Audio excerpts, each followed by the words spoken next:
Okay ಗುರುಜಿ, ಇದರ ಪರಿಹಾರ ಮಾರ್ಗ ಏನು ಅಂತ ತಿಳಿಸ್ಕೊಟ್ಟಿದ್ದೀರಾ. ಇನ್ನು ದುಷ್ಟ ಶಕ್ತಿಗೂ ಹಾಗೂ ಕರ್ಮ ಫಲಕ್ಕೂ ಏನಾದರೂ ಸಂಬಂಧ ಇದೆಯಾ? ದುಷ್ಟ ಶಕ್ತಿಗಳಿಗೂ ಮತ್ತು ಕರ್ಮ ಫಲಕ್ಕೂ ಅಂತಂದರೆ, ಕರ್ಮ ಅಂತಂದರೆ ನಾವು ಅನುಭವಿಸ್ಕೊಂಡು ಬಂದಿರುವಂಥದ್ದು, ನಾವು ಮಾಡ್ಕೊಂಡು ಬಂದಿರುವಂಥದ್ದು. ನಾವು ಮಾಡ್ಕೊಂಡು ಬಂದಿರೋದನ್ನು ನಾವು ಕರ್ಮ ಫಲಾನ ಅಂತಂತೀವಿ.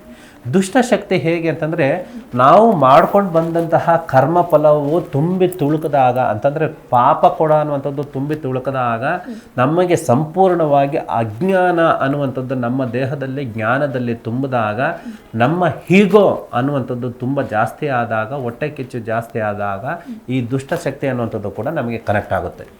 ಈ ದುಷ್ಟಶಕ್ತಿ ಕನೆಕ್ಟ್ ಆದಾಗ ಏನಾಗುತ್ತೆ, ನಮ್ಮ ಆಲ್ರೆಡಿ ಪಾಪ ಕರ್ಮಗಳು ತುಂಬಿ ತುಳುಕ್ತಾ ಇರೋದ್ರಿಂದ ಮುಂದೆ ಬರುವಂತಹ ಒಂದು ಒಳ್ಳೆ ಅವಕಾಶಗಳನ್ನೆಲ್ಲವನ್ನು ಕೂಡ ಸಂಪೂರ್ಣವಾಗಿ ನಾಶ ಮಾಡುವಂತಹ ಶಕ್ತಿಯೇ ಈ ದುಷ್ಟಶಕ್ತಿ.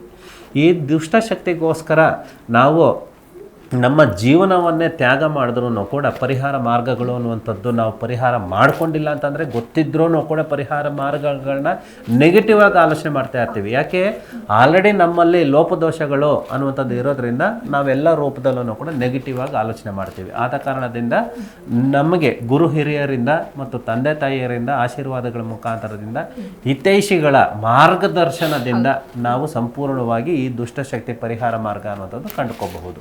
ಓಕೆ ಗುರುಜಿ. ಜಿ ಕನ್ನಡ ನ್ಯೂಸ್ ಈಗ ನಿಮ್ಮ ಮನೆಯಲ್ಲೇ ನೋಡಿ. ಎಲ್ಲ ಕೇಬಲ್ಗಳಲ್ಲಿ ಈಗ ಲಭ್ಯ. ನಿಮ್ಮ ನೆಚ್ಚಿನ ಜಿ ಕನ್ನಡ ನ್ಯೂಸ್ ಈಗ ಸನ್ ಡೈರೆಕ್ಟ್ ನಲ್ಲಿ number 292, Tata play number 1664, Jio TV number 1334, NXT digital number 30, in cable number 30, city networks 51, U digital number 162, GTPL number 17, Rockline telecommunications number 42, Shri Basaveshwara cable number 168, rural cable network 60, Vinayaka digital 57, Abhishek cable 821, city channel 53, Siddeshwara cable network 57, V4 digital Infotech 628, Surya digital networks 53, Gajanan digital number 836, Malnad Infotech private limited number 56, Metrocast number 830, Victory Digital number 167ರಲ್ಲಿ ನೋಡಿ ಆನಂದಿಸಿ.